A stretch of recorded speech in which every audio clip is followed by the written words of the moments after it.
Good Garvey Day, brothers and sisters. I posted LeBron James's tweet from July 3rd, 12:57 p.m. in response to the police execution of our good brother in Akron, Ohio, LeBron James's hometown. And in response to that murder of that brother who had 90 bullets shot in his direction, 60 of which pierced his person. Several of the 60 bullets that pierced his person pierced his face. And even while he lay dead in this unjustified lynching by the police, they had the audacity to handcuff their victim as if he was a threat in death, as they tried to presume he was in life. And so LeBron James, the first active black millionaire athlete in North American professional sports history. Let me say it again. LeBron James, a native of Akron, Ohio, the first active American African athlete to become a billionaire while he was still playing his sport, a native of Akron. In response to the 60 bullet lynching of that 25-year-old, LeBron simply says, I pray for my city today. I pray. That's what the most influential and wealthiest active black athlete on the North American continent had to say in response to a 60 bullet execution of a black man in his hometown. I pray for my city. Let me compare LeBron James's response to some other activism that black athletes had risked their lives and careers for in the past. Let's go through this because I want to put LeBron James in context. And I'm not picking on you, LeBron. I respect you. I like you. I think you're a good guy. You're a good example of a responsible black man. A great example. You have a black wife, black children. You have never been in trouble. Not no major trouble. Okay? You keep your nose clean. You speak well. I respect you as a responsible black man. As an activist, you are horrible. You are not an activist. You have never sacrificed nothing, and you have never stood for nothing serious. You have never done anything but run your mouth. And I'm going to speak on this, my brother, because I'm sick and tired of the NBA passing you off as an activist and you yourself claiming to be one. And you have never done anything that even remotely can even remotely be considered activism. Okay? Let's look at this. And the reason I'm doing this is because you got Negroes who think athletes are beyond constructive criticism. We have Negroes who believe that if you make a certain amount of money, you are now absolved of any responsibility to what happens to other black people. So I'm here to tell you Negroes right now. I am here to, and I want to happily tell you this. I'm very happy when I say this. First of all, you need to understand a few things about the man you're listening to. I could give a damn about what any human being walking the earth has to say about me. I am comfortable being the nemesis of black consciousness. I am comfortable having black men be angry at me because I will not co-sign your sexual integrationism. I will not co-sign your sexual integrationism. I will not co-sign your sexual integrationism. I am happy that you are upset with me. I have no problem with rainbow gangers taking issue with the fact that I will not equate their struggle with what has been happening to us as African people. I have no problem with members of the Congressional Black Caucus being angry at me for saying that most of them no longer deserve a seat at that table because they have done nothing for African people. So tonight, I take aim respectably at Brother LeBron James. This is not an insult to him as a man. It is a direct insult to him as a so-called activist, because he's not that at all. LeBron, I'm going to give you 7 days to get to Akron and do something. I'm not asking you to break the law. I'm asking you to show up and show out, and you can do that without breaking the law. You can do that without demeaning or debasing yourself. You can do that without drawing any type of negative attention your way. Now, because you're a billionaire, it seems like you're trying to fade to black. Now that you met with them people, a few weeks ago and they elevated you to billionaire status. So I guess you're a little too scared to speak up. No problem, my brother. But I have to deal with it. But I just wanted to let people know I am not afraid. I am not afraid to be the bad guy for a good cause. I am not afraid to be the bad guy for a good cause. I am not afraid to be the bad guy for a good cause. And when the most successful and influential and wealthiest black athlete gets on Twitter after a young man in his hometown got riddled with 60 bullets, and all you can say is, I pray for my city, I have a problem with that. And any responsible black man would also have a problem with that. To whom much is given, much is required. To whom much is given, much is required. Let's talk about what some real black athletes have done. Mahmoud Abdul-Rauf, 1996, before a preseason game on September the 1st, Mahmoud Abdul-Rauf, Denver Nuggets, praised during the singing of the national anthem in 1996, okay? He did that for religious reasons, but it still had racial connotations because a black man went against the expectations of white society. And one thing we have done a great job of, to our own detriment, is doing what white folks want us to do when they want us to do it. In fact, we may have been dancing to the tune of the slave master more after slavery than we danced to the tune before slavery. I'm going to say it again. We may have danced to the tune of the slave master more since slavery ended than before slavery began. Let's look at this. So Mahmoud Abdul-Rauf, 1996, praised during the national anthem. He subsequently had his career cut short because he went against the wishes of white society. And then on September the 1st of 2016,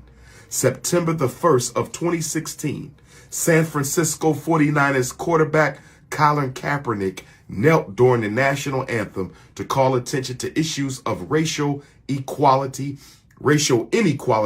and police brutality. He had his career cut short. I know he's trying out for the Raiders. I don't know if he's going to make the team. Okay. Going back to Mahmoud Abdul-Rauf. Okay. He refused to stand for the national anthem. He declared that it would be a violation of his Islamic faith. He told reporters that the American flag was a symbol of oppression and tyranny. The NBA suspended him for one game before reaching a compromise. Abdul-Rauf would stand and pray during the anthem, but he paid a price. Denver traded him to Sacramento after that season, and despite his prolific scoring, he was out of the NBA by age of 29 for taking a stand. Bill Russell. Let's talk about the first black coach in NBA history. Let's talk about the first black coach in NBA history. Okay? Okay? And a man who I believe has earned the most NBA championships of any basketball player in the modern era. Listen to Bill Russell's protests. When he and 4 of his black teammates on the Boston Celtics were refused service in a restaurant in Lexington, Kentucky, Bill Russell told his coach, Red Auerbach, that they wouldn't play in an exhibition game in that city.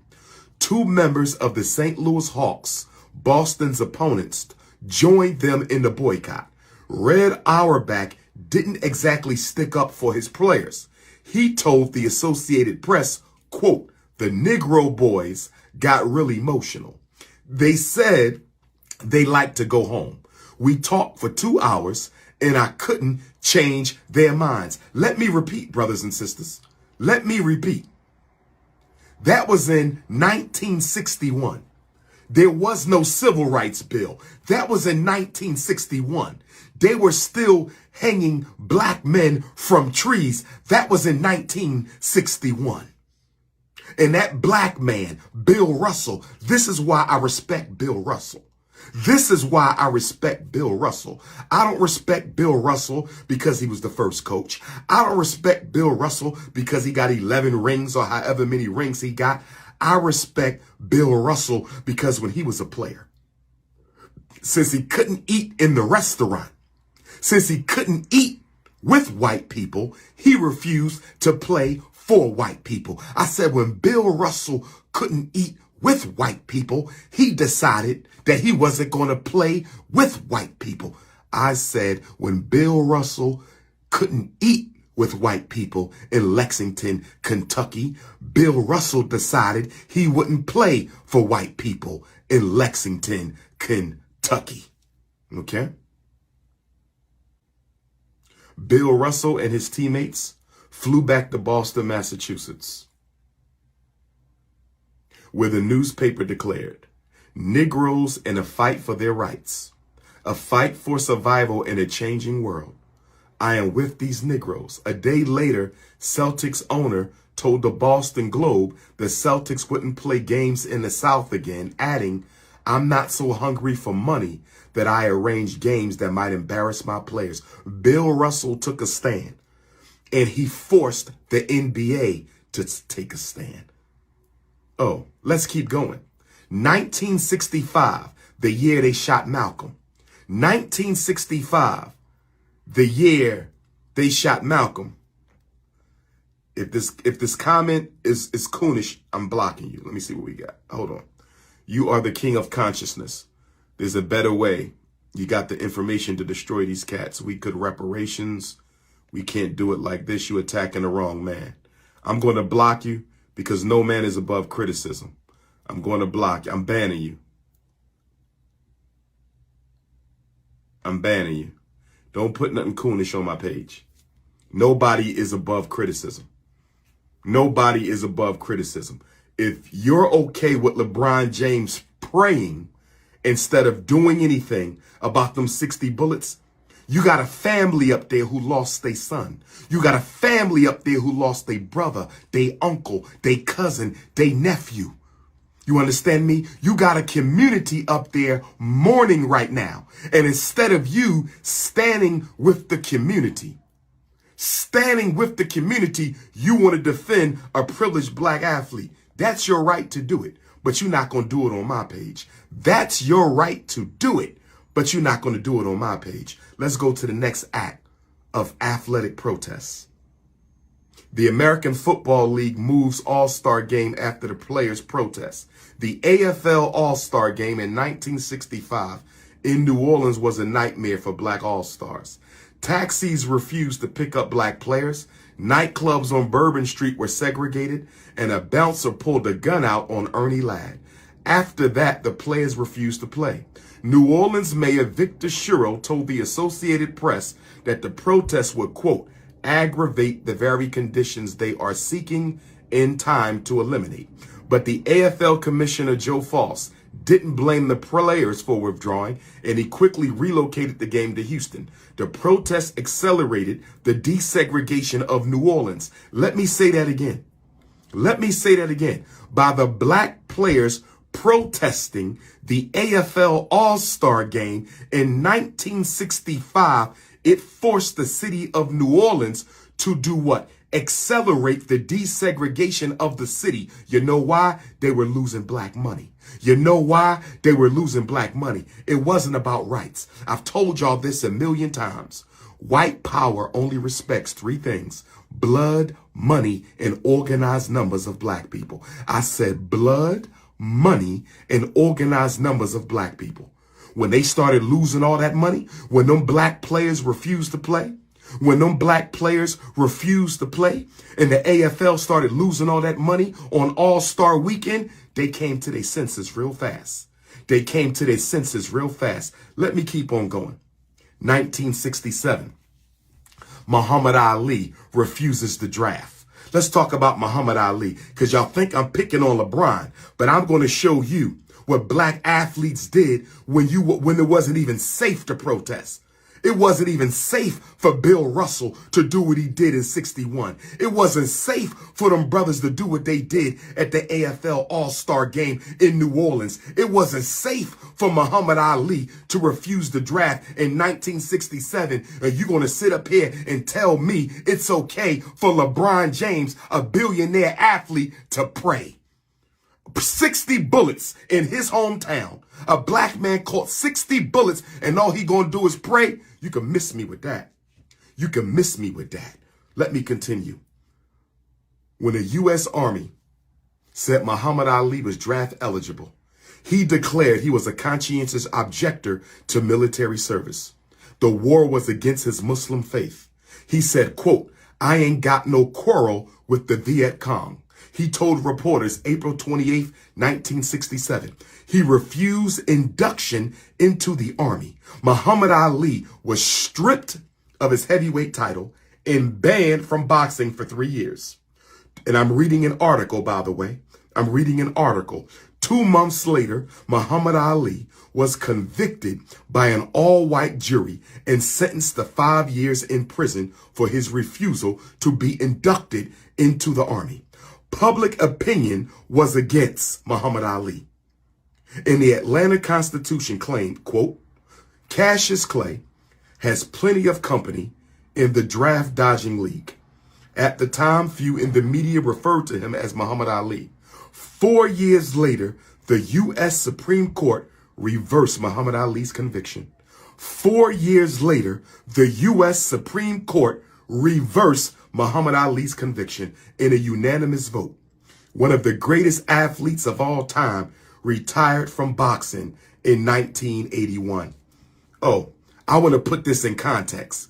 Muhammad Ali took a stand in 67. Bill Russell took a stand in 61. Now we gonna go to 68. Now we gonna go to 68.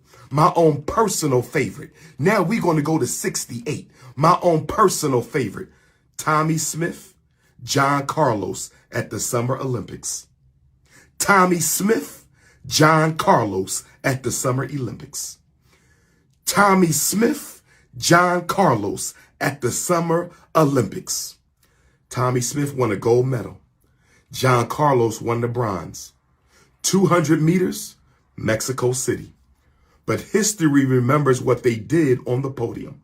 While the Star-Spangled Banner played, each of these proud, respectable, courageous black men raised a black glove power fist on the biggest sports stage in the world, the Olympics. All 3 athletes on the podium wore human rights badges, including the white man. Australian silver medalist Peter Norman. The International Olympic Committee president, Avery Brundage, banned Smith and Carlos, who were vilified in the media. They called them a couple of black-skinned stormtroopers. Did y'all hear that? They called them black-skinned stormtroopers. Neither one ever won another medal at the Olympics. They couldn't get a job. They couldn't go back to college. They got death threats. Their life was never the same, but they will be remembered for eternity because they took a stand. Let's keep on going. 1969. The state of Wyoming bans 14 black players for a planned protest. Wyoming's football team was undefeated, ranked 12th the week of its game against Brigham Young. But when 14 black members of the team visited head coach Lloyd Eaton to discuss an upcoming protest of the allegedly racist policies of the Mormon church, Eaton shut him down. He said, "Gentlemen, you can save time and breath." According to one of the black players, he said, "As of now, you're off the football team." A week later, 4 black track athletes at Wyoming quit the team in solidarity with the football players. And the football team was met by protests at every road game. In their next 38 games after the mass dismissal, the Cowboys won only 12 games. Eaton was out as coach after 1970. In 2019, the University of Wyoming apologized to the black 14. You see that? You see what happens when you stand for something? Do you see what happens when you stand for something? And I'm going to come back in a minute. To all the black NFL players, I want to say something to y'all for how y'all failed to stand with Colin Kaepernick. I want to say something to, I hope the black NFL players is listening to these brave black athletes who came before you. I hope all the black NFL football players are listening to the acts of honor and self-respect that were paid by these black athletes who came before you. I hope every black NBA player is listening to how black men in professional sports used to stand up. That's right. Not everybody is a Charles Barkley. Not everybody is a Shaquille O'Neal. Not everybody is a Stephen A. Smith. Some black men in sports got guts and they stand up for their people. Okay? Not everybody is a snow bunny Shannon Sharp. Some black men walk it and talk it. Shannon will talk it, but Shannon don't walk it. Going home to a snow bunny. Let's keep on going. 1970. Billie Jean King demands better pay. At the open era in tennis, this black woman in this brother in 1968, men were earning far more prize money than women. Billie Jean King decided to fight, boycotting a 1970 tournament because it awarded men $12,500 and women only $15,000. This was her sister. King arranged a rival tour despite facing suspension from the U.S. Lawn Tennis Association. By September 1970, tournaments increased purses for women to avoid boycotts from King and her like-minded competitors. In June of 73, King became the first president of the Women's Tennis Association. This black woman protested lower pay in 1968. We in the 60s and they standing up. We are in the 60s and they standing up. What excuse do you athletes got today? They were standing up in the 60s. What excuse do you athletes got today? Let's continue. This woman suffered at the moment, but she ultimately received her vindication when she was made president of the Women's Tennis Association. A month later, the U.S. Open announced men and women will receive equal prizes. I want you to see, you might not see the victory in your life, but you will see the victory when you stand for something. I remember I met the late Dr. Yolanda King, daughter of the last great black leader we had, the Reverend Dr. Martin Luther King Jr. And when I met with Yolanda King, she wrote on my brochure, rest in peace, because she's an ancestor too. Rest in peace to Yolanda King. But Yolanda King wrote on my brochure, and she said, if you don't stand for something, you will fall for anything. I never forgot I think I was in the 11th grade to 12th grade. We went to Shippensburg University to see Yolanda King. And she wrote that on my program. If you don't stand for something, you're going to fall for anything. Let's continue. 1970, Syracuse players sit out of a season. 9 black players boycotted spring practice to protest the lack of black assistants or access to the same academic and medical resources as white players. Syracuse wouldn't take black players to road games in southern cities. Did y'all hear what I just said? Did y'all hear what I just said? I'm going to say it again. Syracuse in the 1970s would not take their black players on road games in the South. White teammates threatened to quit if the black players were reinstated.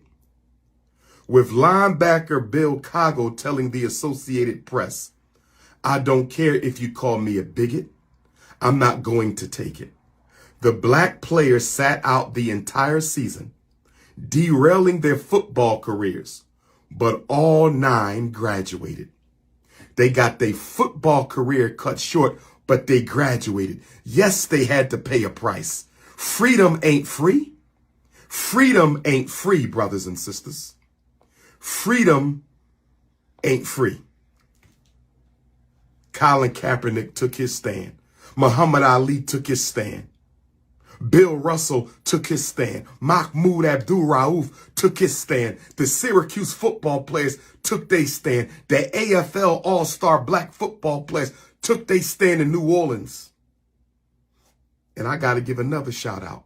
What is our African Asian sister? The tennis player, what is her name? What is her name? She took a stand. What's the sister's name? Naomi. What is Osaka?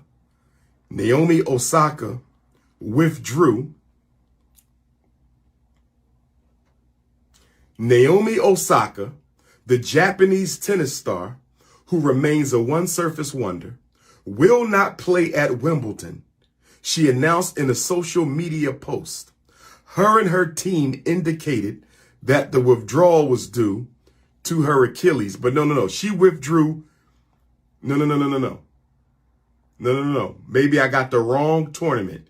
She withdrew after they said she might have blamed it on the Achilles. But the real reason was the Olympics said no social protest would be allowed. The Olympics said no social protest would be allowed. The Olympics said no social protest would be allowed. And since they said no Olympic athlete could protest in China, Naomi Osaka withdrew. She might have blamed it on the Achilles. But that sister heard Dr.UMAR on the Breakfast Club. She might have blamed it on the Achilles. But that sister heard Dr.UMAR on the Breakfast Club. She might have blamed it on the Achilles. But that sister heard Dr.UMAR on the Breakfast Club. And I salute you, Sister Naomi Osaka. I salute you because you gave up money. That was another medal for you. But you sat it all down out of respect for your African race. You laid it all down for your respect for your African race. I had to go live because I wanted to say to my dear brother, LeBron James,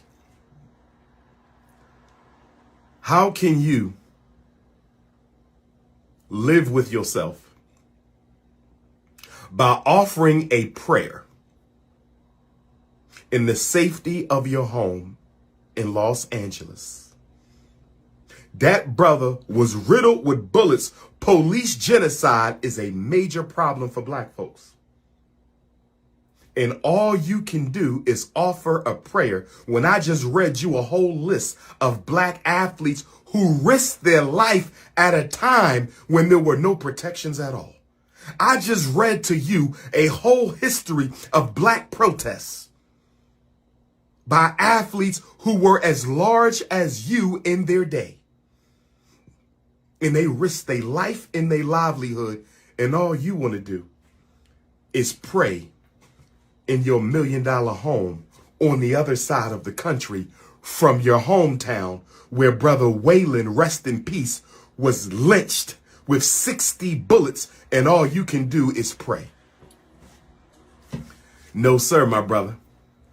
You want to be Michael Jordan? You want to catch him? You catching him. You catching Michael Jordan, brother, but not on the court. You catching him off the court with your political behavior. You want to be like Mike LeBron? LeBron, you really want to be like Mike? You catching up, brother. You catching up. Sooner or later, I will consider you to be just like Mike. Just like Mike and just like Kobe. They could put, and I love Kobe as a player, but Kobe sold his race short as well. Rest in peace to him. Rest in peace. I think he's the greatest basketball player of all time. Not you and not Mike. I think it's Kobe, but all three of you. All three of you have fallen short when it comes to standing up for your people. All three of you have fallen short. You, sir, are catching up to Mike real quick by not doing a damn thing about what black people are going through. And then the NBA is trying to protect your image by constantly talking about what a great, responsible activist you are. I'm still looking for the activism because all I see is sound bites and press conferences. When you going to do something? Because a few seasons ago in the bubble, the Milwaukee Bucks wanted to do a walkout to protest police brutality. And you was against it. You tried to act like you was for it. No, you wasn't. No, you wasn't. And then you tried to blame Barack Obama and Michael Jordan for why you didn't go along with the protest, talking about you spoke to Barack Obama and Michael Jordan and they told you to keep playing basketball. So let me understand this. Let me understand this. You're supposed to be some kind of an activist, right? And you mean to tell me you from the ghetto in Akron? I've been to Akron. So you from the ghetto in Akron, and instead of using your own mind to decide if you should support the Milwaukee Bucks protest, you go talk to Michael Jordan, who's done nothing to help black America. You go talk to Barack Obama, who's done nothing to help black America, and you tell people they told you to keep on playing basketball. What did you expect them to tell you? What did you expect them to tell you, LeBron James? What did you expect them to tell you, my brother? And now let me go to the NBA athletes and the NFL athletes. I just read to you all what black athletes in the 60s were doing to protest racial injustice. You Negroes make more money. You Negroes got more protections. But on September 1st, 2016, when Colin Kaepernick took that knee, on September 1st, 2016, when Colin Kaepernick took that knee, almost none of you took a knee with him. Almost none of you took a knee. How many black players in the NFL? Let me see. Let me see. How many black NBA players? Let me see. How many black NBA? According to racial equity activist Richard Lapchick, the NBA in 2020 was composed of 74.2% of black players, 16.9% of white players, 2.2% Latino players, and 0.4% of Asian players. Okay. That means 403 black men, 81% of all players in the 2019-2020 season. 2019-2020 season, that's the year Colin Kaepernick took a knee. That's the year Colin Kaepernick took a knee. 403 basketball players, 81% of the league. 403 black male basketball players, 81% of the NBA. Now let's go to the NFL. Let's go to the NFL. Let me see. As of 2020, 57.5% of NFL players are black. Okay? In 2021, 71% of the players in the NFL were people of color. I don't care about people of color. I care about black folks. Okay.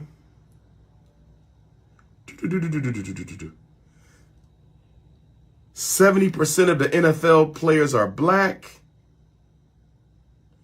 I want numbers. I want some numbers. How many black NFL players? I want some numbers. They're not giving me the numbers. Somebody can let me know what the numbers are. But there's more NFL players than NBA players. So if there's 403 black NBA players, there has to be at least 1,000 black NFL players, right? Right? So you're 80% of the NBA. You're almost 70% of the NFL. You're 80% of the NBA. You're almost 70% of the NFL. And neither group stood with Colin Kaepernick. The NBA players were scared to do anything. The NFL players were scared. Not everybody. Shout out to the black players who stood with Colin Kaepernick. Shout out to the black players who engaged in their own protests.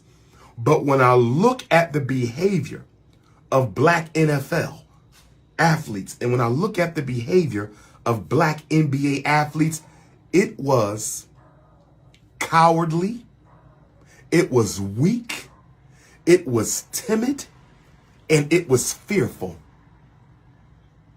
The black man in the NFL, in the NBA, was an embarrassment to the ancestors and to the race with how y'all dealt with police brutality in the black community. 1 minute y'all want to protest, next minute y'all pull back. 1 minute y'all want to protest, next minute y'all pull back. 1 minute y'all want to protest, next minute y'all pull back. And then the NBA was so comfortable. The NBA and the NFL got so comfortable with y'all Negroes not taking a stand that the NFL said, we're going to play the black national anthem.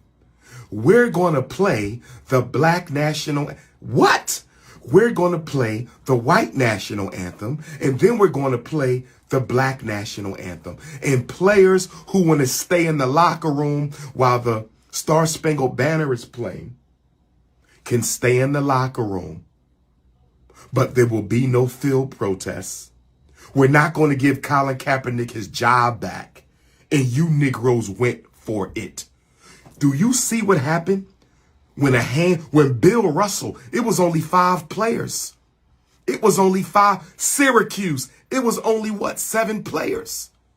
Imagine if all the black NFL players, imagine if all the black NBA players would have said, none of us are playing until Colin get his job back.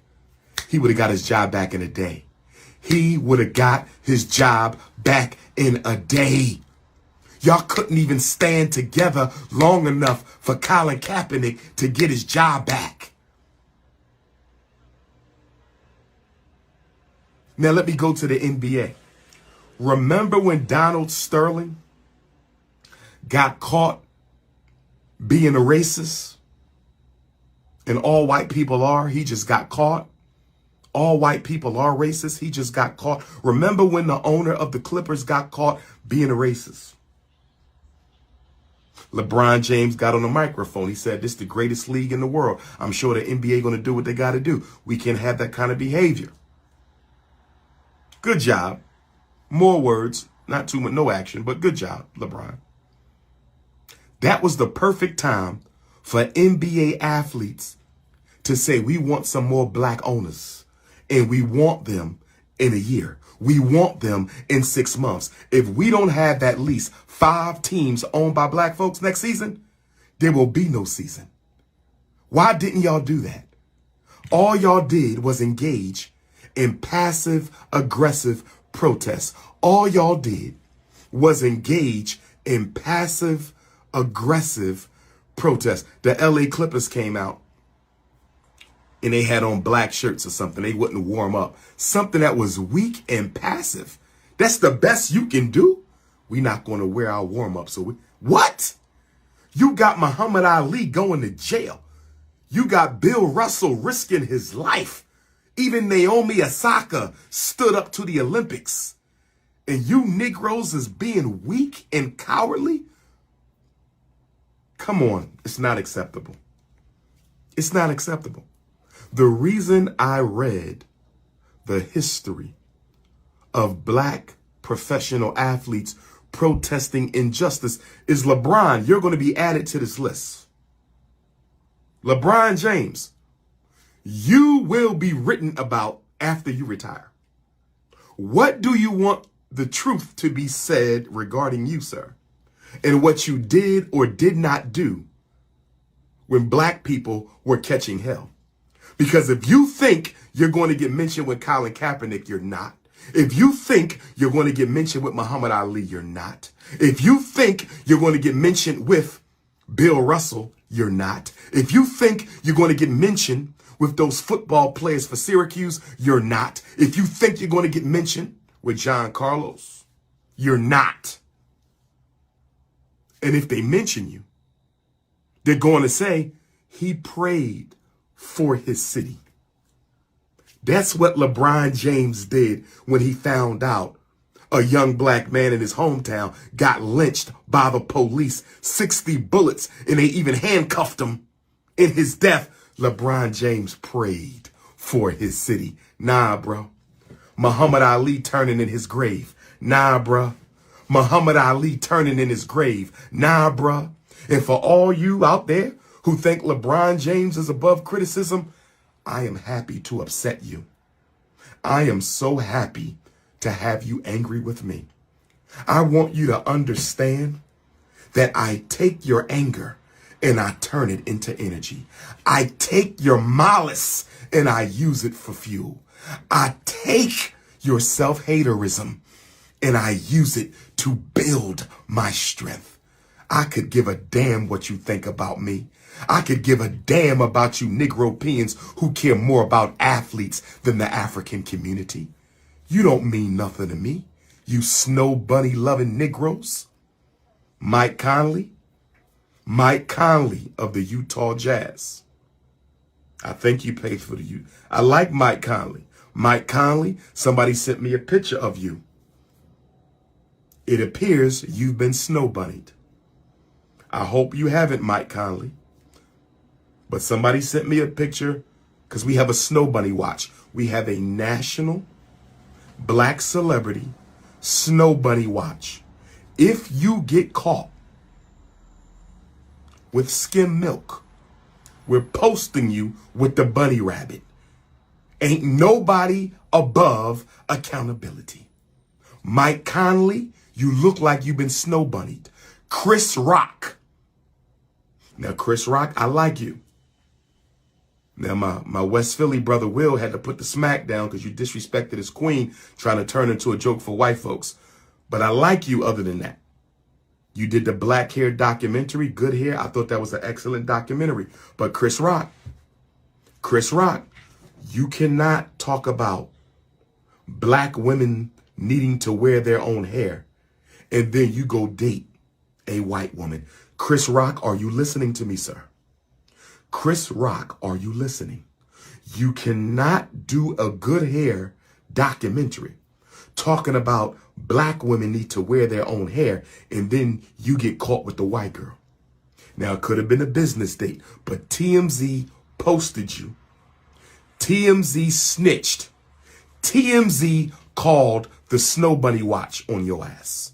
And Chris Rock, it looks like you have been snow bunnied. Yes, it's true. Most black men do not marry white women. That is true. That's true. Most black men do not marry white women. But black men marry white women more than all other men put together as a percentage of your population. And when we select out for income and education, when we select out for income and education, the amount of black men who marry outside their race, who are upper middle class and above, goes up to 40%. it goes up to 40%. So nearly half of successful, let me say very successful, nearly half of very successful black men marry outside the race. So yes, it's a problem. It's a problem. And once again, I have no problem with any of you being angry with me for exposing your self-hatred. I do not support sexual integration. I do not support sexual integration. I am not a sexual integrationist. I am not. I hate nobody. I absolutely hate nobody. I do not hate whites. I do not hate Asians. I do not hate Arabs. I do not hate Latinos. I do not hate European Jews. I do not hate Anglo-Saxons, Mexicans. I hate nobody. I love black people. I love the black family. I love the black woman. I love black children. And for that reason, I am against anything that is in the best interest of black people. And I do not care how you feel about it. I'm the father of unapologetically black. Whenever you see unapologetically black, I came up with that concept. That's my movement. Whenever you see unapologetically African, I came up with that concept. That's mine. Every time you see the shirt, every time you see the hat, every time you see the slogan, I'm the father of that. And it's time that you understand what it means. Don't say you unapologetically black and you're not. Don't say you unapologetically African and you're not. LeBron James, I respect you, my brother. I love you, my brother. But I'm telling you right now, a lot of people going to lose a lot of respect for your ass if all you going to do is pray. You got about 7 days to get your ass over to Akron, Ohio and do something. I don't care if it's a peaceful protest. I don't care if you got to meet with the mayor and come up with a police reform act for the city. I don't care if you got to go to Ohio State Legislature, because let us not forget, little Tamir Rice was butchered in Cleveland in 2014. Let us not forget, little Tamir Rice was butchered in Cleveland in 2014. So this ain't the first time. Akron is a suburb of Cleveland. You're only 40 minutes away. So you got Tamir Rice, and now we got Brother Waylon. We got Tamir Rice, and now we got Brother Waylon. So maybe you need to meet with the governor. Maybe you need to meet with the Congressional Black Caucus of the state of Ohio and see what them Negroes is doing. LeBron James, you got some work to do, sir. Oh, yes, you need a mayor. You need to be meeting with the police. You need to be meeting with the city. Oh, yeah. Oh, yeah. Oh, yeah. Ain't no black billionaire got time to be praying. You need to be home in Akron organizing. You ain't got to get in trouble, because we know you just struck that deal with those people to become a billionaire. We know what's going on. Nobody's stupid, but you can still do more than what you're doing. You owe it to all the athletes who came before you. Like I said, you want to be like Mike? Oh, you becoming just like Mike. Not on the court, off the court.